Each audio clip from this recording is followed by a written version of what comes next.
আর নবী মুহাম্মদ সাল্লাল্লাহু আলাইহি সাল্লাম এই ধর্মের প্রতিষ্ঠাতা নন, তবে তিনি সর্বশেষ এবং চূড়ান্ত রাসূল, আল্লাহ সুবহানাহু ওয়া তাআলার সর্বশক্তিমান ঈশ্বরের, যাকে দেওয়া হয়েছে সর্বশেষ ও চূড়ান্ত বার্তা পবিত্র কোরআন। সকল নবীগণ যারা সর্বশেষ ও চূড়ান্ত নবী মুহাম্মদ সাল্লাল্লাহু আলাইহি সাল্লামের আগে এসেছিলেন, তাদেরকে একটা নির্দিষ্ট গোত্রের জন্য প্রেরণ করা হয়েছিল, আর সেই নবীকে ওই গোত্রের লোকদের জন্য মানা আবশ্যক ছিল একটা নির্দিষ্ট সময়ের জন্য। যেহেতু পূর্ববর্তী সব কিতাব নির্দিষ্ট একটা গোত্রের জন্য ছিল, নির্দিষ্ট সময়ের জন্য ছিল, আর তাদের অনেক মুজিজা দেখিয়েছেন পূর্ববর্তী নবীগণ, যেমন ধরেন সমুদ্রকে দুই ভাগ করা, মৃতকে জীবিত করা, সেই সময়ের লোকদের সন্তুষ্ট করত। কিন্তু এখন আমাদের জন্য এগুলোর পরীক্ষা করার, যাচাই করার কোনো সুযোগ নাই। আর নবী মুহাম্মদ সাল্লাল্লাহু আলাইহি সাল্লামকে শুধু মুসলিম বা আরবদের জন্য প্রেরণ করা হয়নি। পবিত্র কোরআন বলছে সূরা আম্বিয়া অধ্যায় 21 আয়াত 107-এ, ওয়ামা আরসালনাকা ইল্লা রাহমাতাল লিল আলামিন, আমি আপনাকে প্রেরণ করেছি রহমত স্বরূপ সমগ্র সৃষ্টির জন্য, রহমত স্বরূপ সমগ্র মানবতার জন্য, রহমত স্বরূপ সারা পৃথিবীর জন্য। যেহেতু নবী মুহাম্মদ সাল্লাল্লাহু আলাইহি সাল্লাম শুধু মুসলিম বা আরবদের জন্য ছিলেন না, তিনি ছিলেন সমগ্র মানবতার জন্য, আর ছিলেন সর্বশেষ নবী। যে মুজিজা তাকে দেওয়া হয়েছে সেটা সর্বকালের জন্য, আর তার এই মুজিজা সে সময়ের লোকদের সন্তুষ্ট করেছে, বর্তমানেও এবং ভবিষ্যতেও করবে।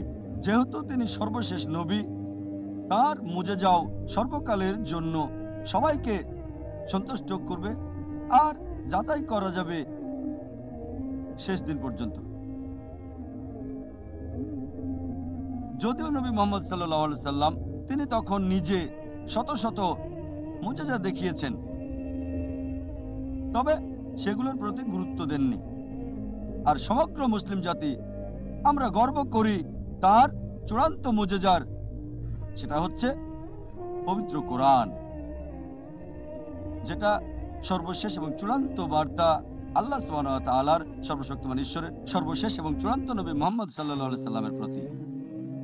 এটা হচ্ছে সর্বকালের জন্য অলৌকিক।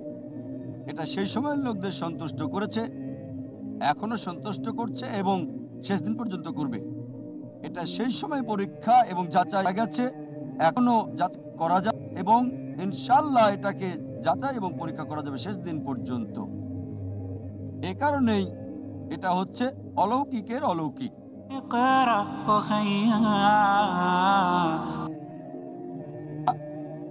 সর্বকালের জন্য অলৌকিক। এটা সেই সময়ের লোকদের সন্তুষ্ট করেছে, এখনো সন্তুষ্ট করছে এবং শেষ দিন পর্যন্ত করবে। এটা সেই সময় পরীক্ষা এবং যাচাই করা গেছে, এখনো যাচাই করা যাবে এবং ইনশাআল্লাহ এটাকে যাচাই এবং পরীক্ষা করা যাবে শেষ দিন পর্যন্ত। এ কারণেই এটা হচ্ছে অলৌকিকের অলৌকিক।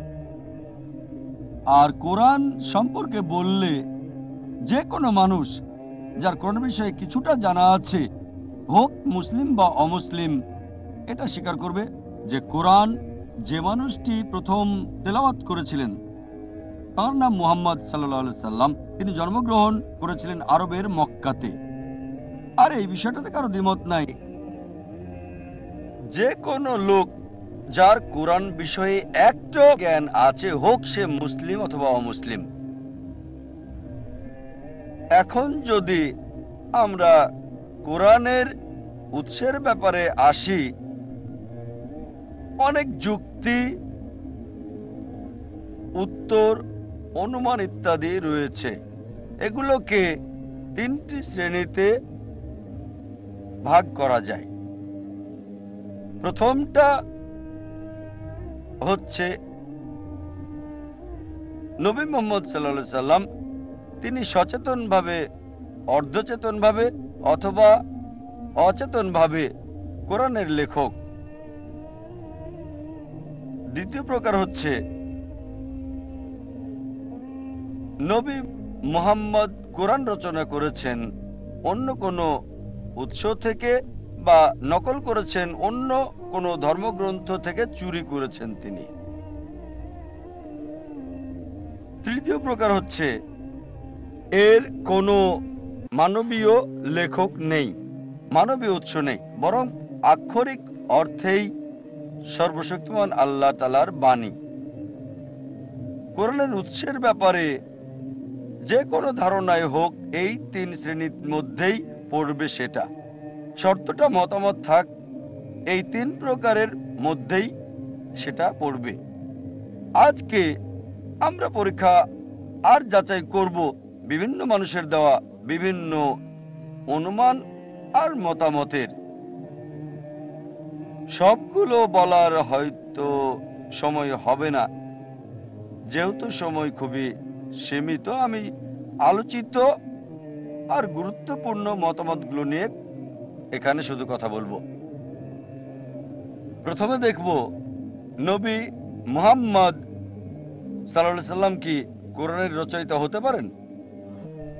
হতে পারে সচেতন, অর্ধচেতন বা অবচেতন ভাবে। এটা হচ্ছে খুবই অযৌক্তিক যে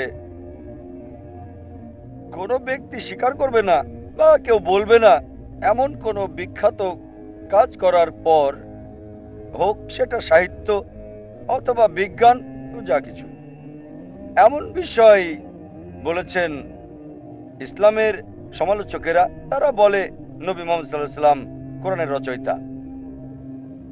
কখনোই নবীজি এই ব্যাপারটা দাবি করেননি যে তিনি কোরআনের রচয়িতা ছিলেন বা একটা শব্দ রচনা করেছেন, কখনোই দাবি করেননি।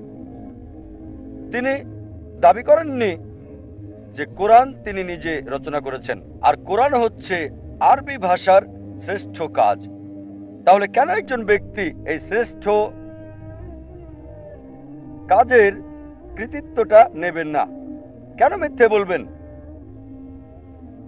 ইতিহাস আমাদের বলে বাল্যকাল থেকে নবুয়ত লাভ করা পর্যন্ত 40 বছর বয়স পর্যন্ত মুহাম্মদ সাল্লাল্লাহু আলাইহি সাল্লাম একটা মিথ্যে কথাও কখনো বলেননি, একটা মিথ্যার প্রমাণ নেই। জীবনে তিনি মিথ্যে বলেননি একটাও। আর নবুয়ত পাওয়ার আগে তিনি পরিচিত ছিলেন সত্যবাদী, সৎ মানুষ আর দানশীল হিসেবে। তাকে বলা হতো আল আমিন। শত্রুরা, বন্ধুরা সবাই তাকে বলতো সত্যবাদী। অনেক দৃষ্টান্ত আছে, এমনকি সেসব লোকও নবীজির নবুয়ত লাভের পর তারা বলতো সে মিথ্যে বলছে। তারপরে শত্রুরা, বিরোধীরা তাদের মূল্যবান জিনিসগুলো নিরাপত্তার জন্য তার কাছে রাখত। বিষয়টা তারপরও পরিষ্কার হয় যখন নবীজি মক্কা থেকে মদিনা হিজরত করেন। তিনি হযরত আলী রাদিয়াল্লাহু আনহুকে বললেন এই জিনিসগুলো মালিককে বুঝিয়ে দেবে। তার শত্রুরা বলতো সে মিথ্যে বলছে, তারপরও তাকে তারা বিশ্বাস করত, মূল্যবান জিনিসগুলো তার কাছে রাখতো। কেন? আমরা আবু সুফিয়ানের কথা বলতে পারি, যিনি মক্কার একটা গোত্রের প্রধান ছিলেন।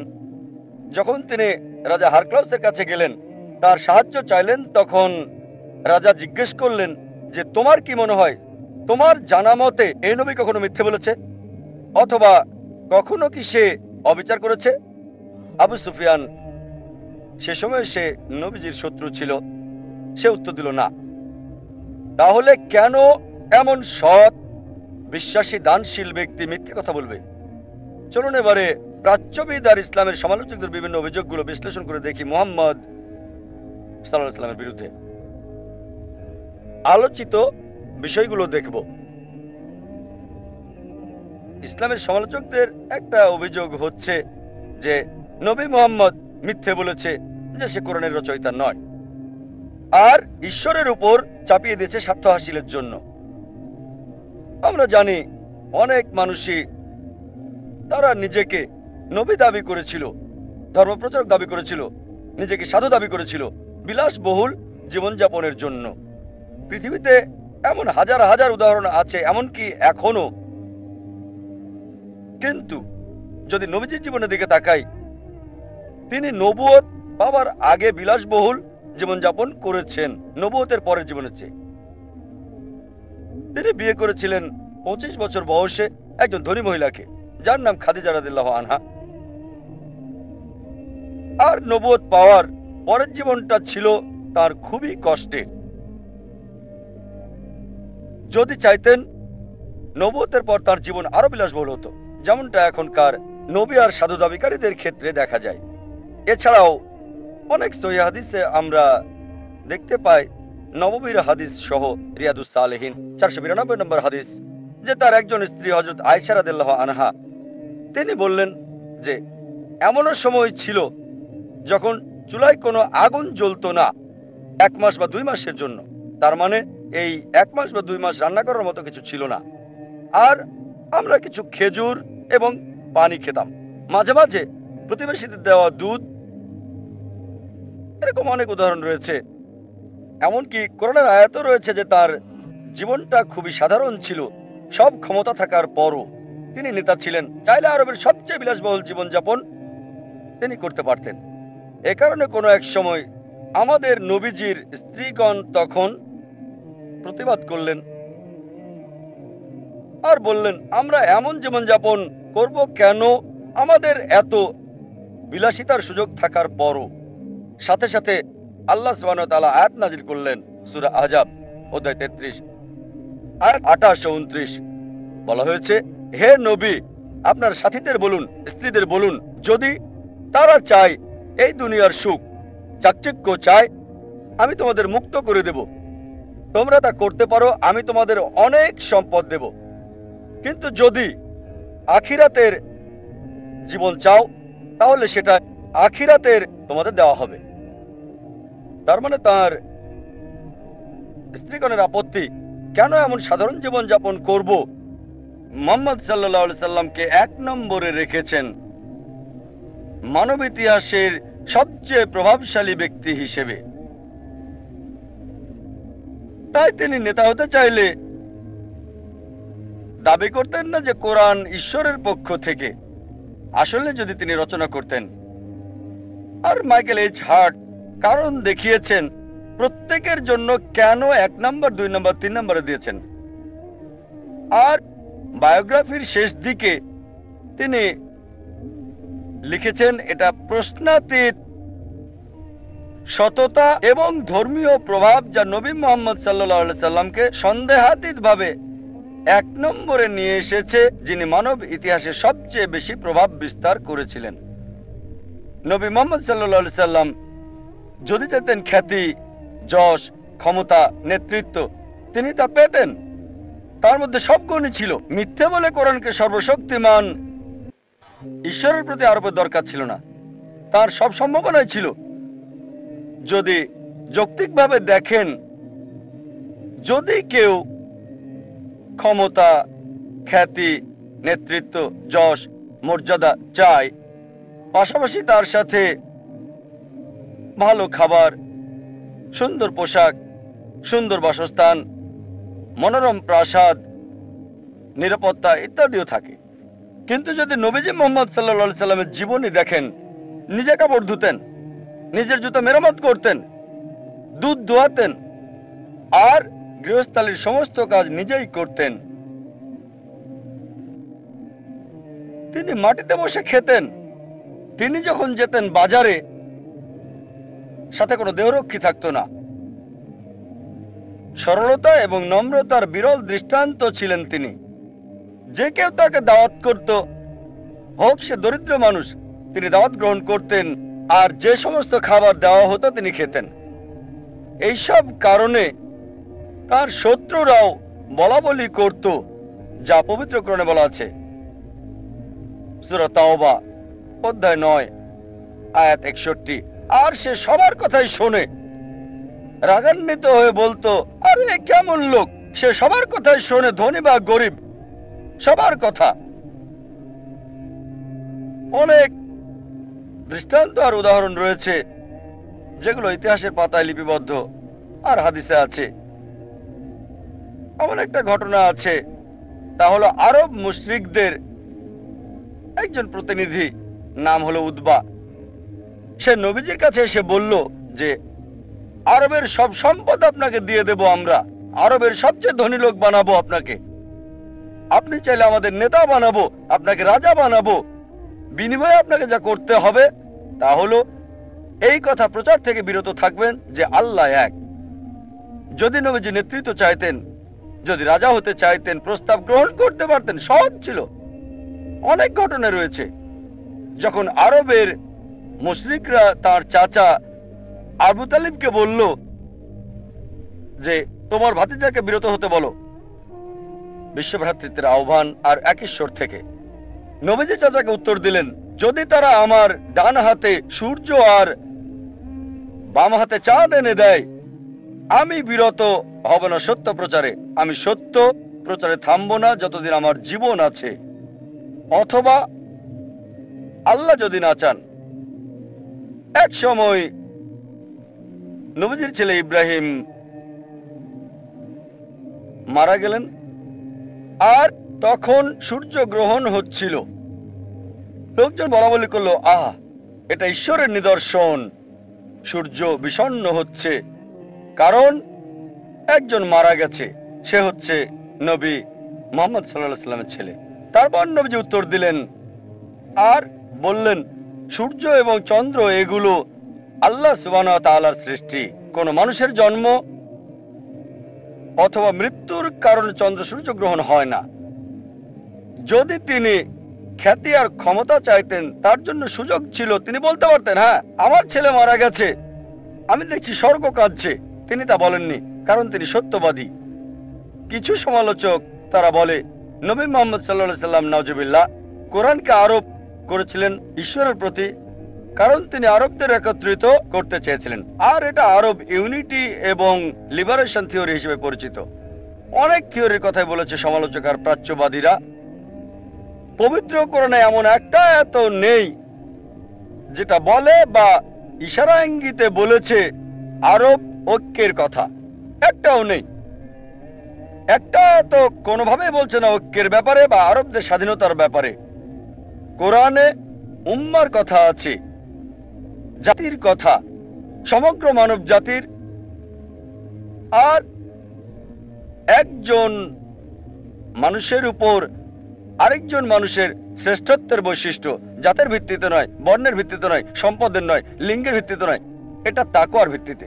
আর এটা বলা হয়েছে সূরা হুজুরাত অধ্যায় 49 আয়াত 13। আল্লাহ বলেছেন, يا أيها الناس إنا خلقناكم من ذكر وأنثى وجعلناكم شعوبا وقبائل لتعارفوا إن أكرمكم عند الله أتقاكم إن الله عليم خبير। হে মানব জাতি, আমি তোমাদেরকে সৃষ্টি করেছি এক জোড়া নারী এবং পুরুষ থেকে, আর বিভক্ত করেছি জাতি এবং গোত্রে, যাতে তোমরা একে অপরকে চিনতে পারো। এজন্য নয় যে একে অপরকে ঘৃণা করবে। আর সেই বেশি সম্মানিত আল্লাহ সুবহানাহু ওয়া তাআলার কাছে যার রয়েছে তাকওয়া। আল্লাহ সুবহানাহু ওয়া তাআলার কাছে বিচারের মানদণ্ডটা জাতি, বর্ণ, দল, লিঙ্গ, সম্পদের ভিত্তিতে নয়, এটা তাকওয়ার ভিত্তিতে। এটা খোদাভীরুতা, এটা বিশ্বাস। অনেক আয়াতই রয়েছে কোরআনে সত্যবাদিতার ব্যাপারে, আর বলা হয়েছে সত্যবাদী হওয়ার জন্য যদি আপনজনের বিরুদ্ধেও যায়, মতবিরোধ হতে পারে তোমার বাবার সাথে, স্বামী স্ত্রীর মধ্যে, এমনকি আত্মীয়দের মধ্যেও, যদি আপনি সত্য কথা বলেন। আল্লাহ কোরআনে বলেছেন সূরা তাওবা অধ্যায় 9 আয়াত 24, कुल इन कान आबाउकुम বলো হোক সেটা তোমার পিতা व अबनाउकुम অথবা তোমার সন্তান व इखवानुकुम অথবা তোমার ভাই व अज़वाजुकुम অথবা তোমার সঙ্গী व अशीरतुकुम অথবা তোমার আত্মীয়, व अमवालुन इक्तरफ्तुमुहा व तिजारतुन तखशाउना कसादा व मसाकिन तरज़ौनहा। যে সম্পদ তুমি জমা করছো, যে ব্যবসা তুমি করছো, যে ঘরে তুমি বসবাস করছো। আল্লাহ বলছেন যদি এই 8টি জিনিসকে ভালোবাসো, তোমার পিতা, তোমার সন্তান, তোমার ভাই, তোমার সঙ্গী, তোমার আত্মীয়, যে সম্পদ জমা করছো, যে ঘরে বাস করছো, যে ব্যবসা করছো। তারপর আল্লাহ বলছেন अहब्बा इलैकुम मिनल्लाहि व रसूलिहि व जिहादिन फी साबिलिहि। যদি আল্লাহর চেয়ে এসবকে বেশি ভালোবাসো, তার রাসূলের চেয়ে, চেষ্টার চেয়ে, সংগ্রামের চেয়ে আল্লাহ সুবহানাহু ওয়া তাআলার পথে, আল্লাহ বলছেন ফাতারাব্বাসু, অপেক্ষা করো, हत्ता याति अल्लाहु बिअमरी वल्लाहु ला याहदिल कौमल फासिकिन। অপেক্ষা করো আল্লাহর সিদ্ধান্ত আসা পর্যন্ত। আল্লাহর আযাবের অপেক্ষা করো, আর আল্লাহ ফাসিক লোকদের অনুগ্রহ করেন না। সুতরাং নবীজি আরবের ঐক্য চাইলে এরকম আয়াত কোরআনে কেন উল্লেখ থাকবে? এটা আরো বলা হয়েছে পবিত্র কোরআনে সূরা আল ইমরান অধ্যায় 3 আয়াত 103-এ, ওয়াতাসিমু বিহাবলিল্লাহি জামিআ ওয়া লা তাফাররাকু। আল্লাহর রজ্জু শক্ত করে ধরো আর বিভক্ত হও না। তাই আমাদের নবীজি বিশ্বাসীদের ঐক্যের কথা বলছেন, তিনি এখানে আরবদের ঐক্যের ব্যাপারে বলছেন না। যদি নবীজি আরবদের ঐক্য চাইতেন, সহজে নেতৃত্ব নিয়ে নিতেন, তাদের নেতা হতেন, রাজা হতেন, সহজে আরবদের একত্রিত করতেন। কোরআনে অনেক আয়াতই আছে যেগুলো এই থিওরিকে খণ্ডন করে। আরো বলা হয়েছে পবিত্র কোরআনে সূরা আল ইমরান অধ্যায় 3 আয়াত 43-এ বলা হয়েছে, ওয়া ইসকালাতুল মালাইকাতু ইয়া মারইয়ামু, আর ফেরেশতাগণ বলল, হে মারিয়াম, ইন্নাল্লাহা আস্তাফাকি ওয়া তাহারাকি, যে আল্লাহ তোমাকে বাছাই করেছেন এবং পবিত্র করেছেন এবং সম্মানিত করেছেন সব নারীর চেয়ে। চিন্তা করেন, কোরআন বলছে যে মারিয়াম যীশু খ্রিস্ট সাল্লামের মা, যিনি ছিলেন ইহুদি, তাকে পৃথিবীর সব মহিলার উপর মর্যাদা দেওয়া হয়েছে। যদি তিনি আরবের ঐক্য চাইতেন, তাহলে বাছাই করতেন তার মাকে বা তার স্ত্রীকে অথবা কন্যাকে, আরবের অন্য মহিলাকে, সব মহিলার প্রতিনিধি হিসাবে। কিন্তু তিনি বাছাই করলেন কাকে? মা মরিয়মকে, যিনি হলেন ঈসা আলাইহিস সালামের মা, সকল মহিলাদের উপর যাকে মর্যাদা দেওয়া হয়েছে। আর এর কারণটা পরবর্তী আয়াতে বলা হয়েছে সূরা আল ইমরান অধ্যায় 3 আয়াত 45, যে এটা সর্বশক্তিমান ঈশ্বরের পক্ষ থেকে প্রেরণা। তার কোনো পছন্দ নেই, তার পছন্দ অপছন্দের কোনো সুযোগ নেই, কারণ এই ওহী আল্লাহ সুবহানাহু ওয়া তাআলার পক্ষ থেকে। আরো অন্যান্য অনেক আয়াত রয়েছে পবিত্র কোরআনে অনেক জায়গায়, সূরা বাকারা অধ্যায় 2 আয়াত 47-এ, যে তুমি কি আমার অনুগ্রহের কথা জানো না, আমি যা করেছিলাম ইসরায়েলের সন্তানদের উপর, ইসরায়েলের উপর। তাই কোরআনের এই সবগুলো আয়াত যদি নবী মুহাম্মদ নাউজুবিল্লাহ কোরআনের রচয়িতা হতেন, আল্লাহ মাফ করুন, তাহলে কেন তিনি এই আয়াত কোরআনে বলবেন? অভিযোগ বা থিওরি, যেটা পরিচিত থিওরি অব মোরাল রিফরমেশন। নবী মুহাম্মদ কোরআনকে সর্বশক্তিমান ঈশ্বরের বাণী বলেছেন কারণ মানুষকে পুনর্গঠন করতে চেয়েছিলেন। তাহলে কেন একজন মানুষ মিথ্যে বলবে যে মানুষকে মোরালে রিফর্ম করতে চায়? যদি সত্যবাদী হতে চান, মিথ্যে দিয়ে সেটা হতে পারবেন না। উদ্দেশ্য আর কাজের মধ্যে মিল থাকতে হবে। আর কোরআন বলছে সূরা আনাম অধ্যায় 6 আয়াত 93, যে তার চেয়ে আর কে পাপী হতে পারে মানুষের মধ্যে যে সর্বশক্তিমান ঈশ্বরের উপর মিথ্যে কথা বলে আর বলে ঈশ্বরের ওহী পেয়েছে, আসলে সে পায় নাই। এই সম্ভাবনা ছিল যে পরবর্তীতে নবীজির বিষয়গুলো প্রকাশ পেত আর নিজেকে খারাপ বলে আখ্যায়িত করতেন নিজের বইয়ে, যদি রচয়িতা হতেন নাউজুবিল্লাহ, আল্লাহ মাফ করুন। এটা বলা হয়েছে সূরা হাক্কায় অধ্যায় 69 আয়াত 44, 45, 46, 47, যে যদি নবীর কোনো কথা আমার নামে চালিয়ে দিত, অবশ্যই তার ডান হাত ধরে ফেলতাম এবং তার জীবন ধমনী আমি কেটে ফেলতাম, আর তোমাদের মধ্যে কেউ তাকে রক্ষা করতে পারত না। আল্লাহ কোরআনে বলছেন, যদি নবী বা অন্য কোনো মানুষ মিথ্যা আবিষ্কার করত বা আল্লাহর নামে মিথ্যে চালিয়ে দিত, সর্বশক্তিমান ঈশ্বর সেই নবীর ডান হাত চেপে ধরতেন আর তার জীবন ধমনী কেটে ফেলতেন, আর কেউ তাকে রক্ষা করতে পারত না। আর কিছু লোক আছে যারা বলে নাউজুবিল্লাহ নবী মুহাম্মদ সাল্লাল্লাহু আলাইহি সাল্লাম ভুগতেন মাইথোম্যানিয়ায়। এটা মানসিক সমস্যা যার দ্বারা মানুষ মিথ্যে কথা বলে এবং ওই মিথ্যেকে বিশ্বাসও করে। মাইথোম্যানিক হলো এমন ব্যক্তি যে মিথ্যে কথা বলে আর সেই মিথ্যাকে সে বিশ্বাসও করে। আর একজন মনোবিজ্ঞানী তাকে চিকিৎসা করে কিছু বাস্তবতা দিয়ে।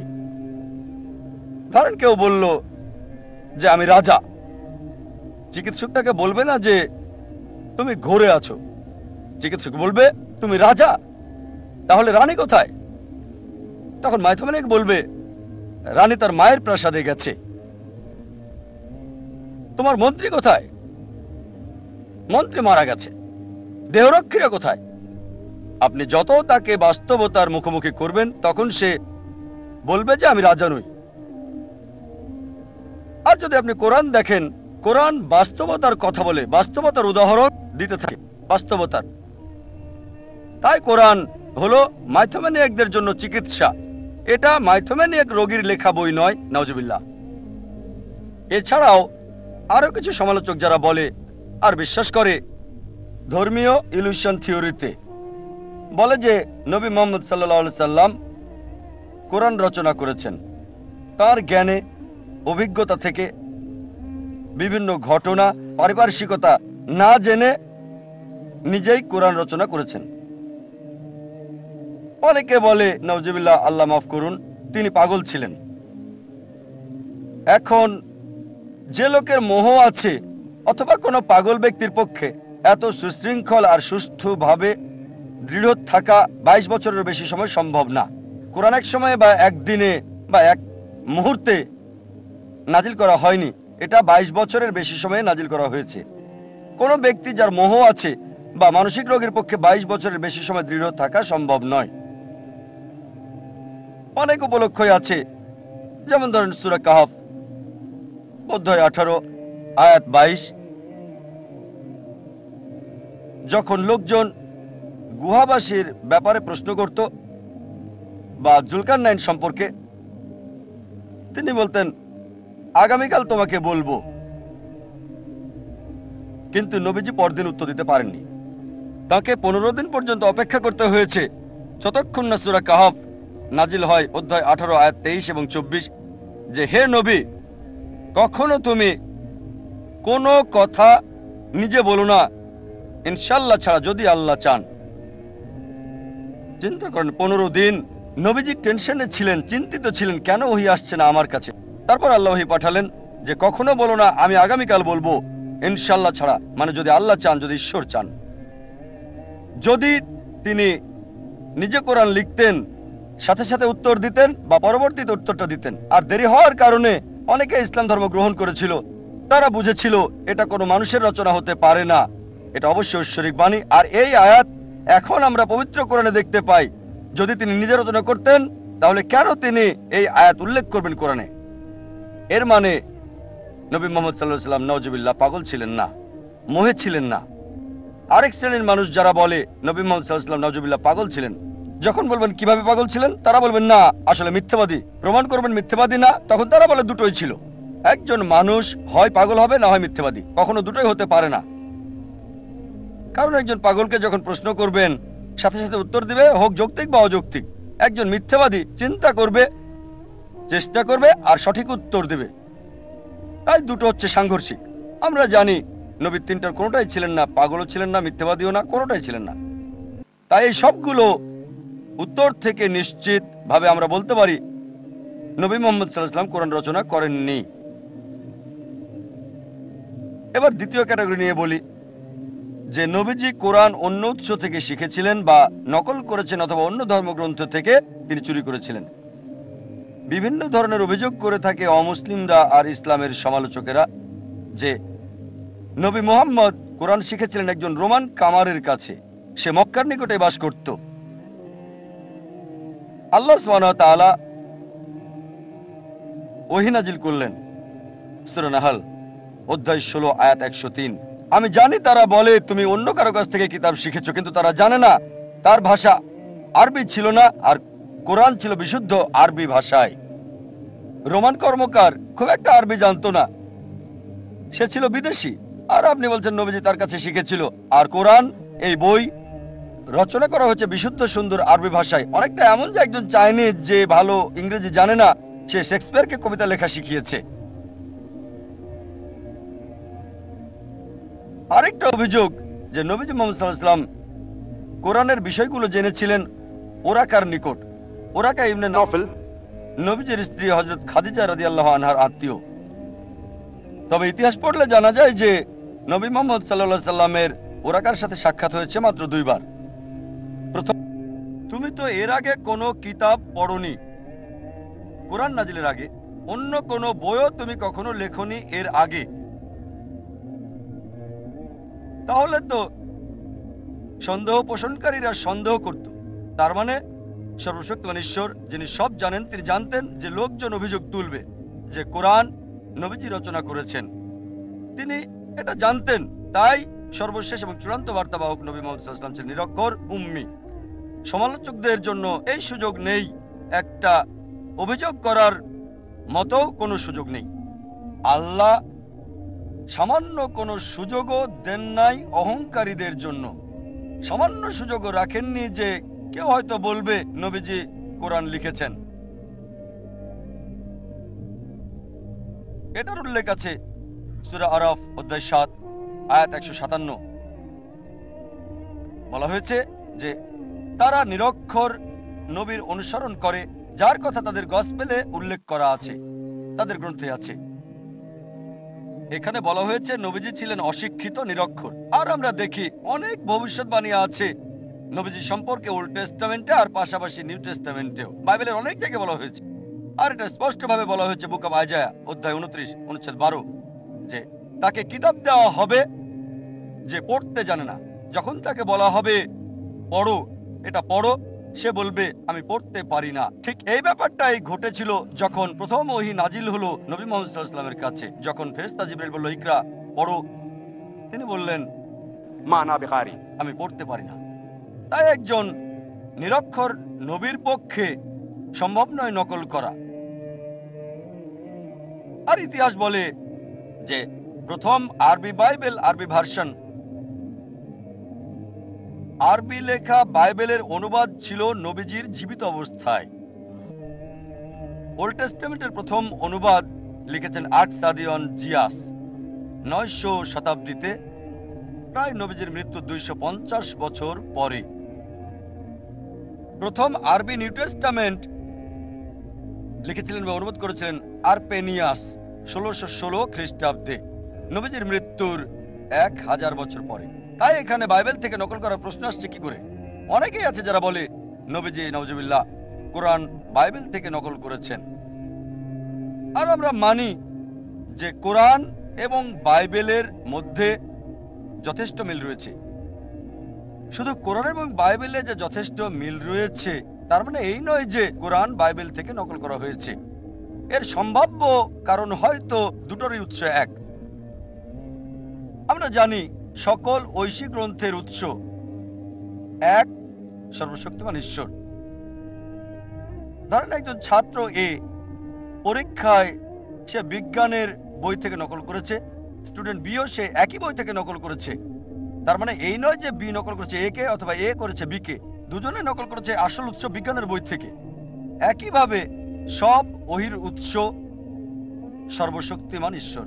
এছাড়াও কেউ যদি কিছু নকল করে সে কখনোই যার কাছ থেকে নকল করেছে তার নামটা লিখবে না।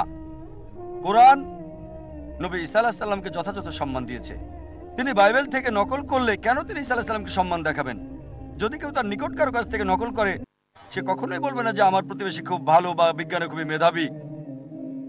তাই যদি নবীজি বাইবেল থেকে নকল করেন কেন তিনি মুসা আলাইহিস সালাম বা ঈসা আলাইহিস সালাম আর সকল নবীকে সম্মান দেখাবেন?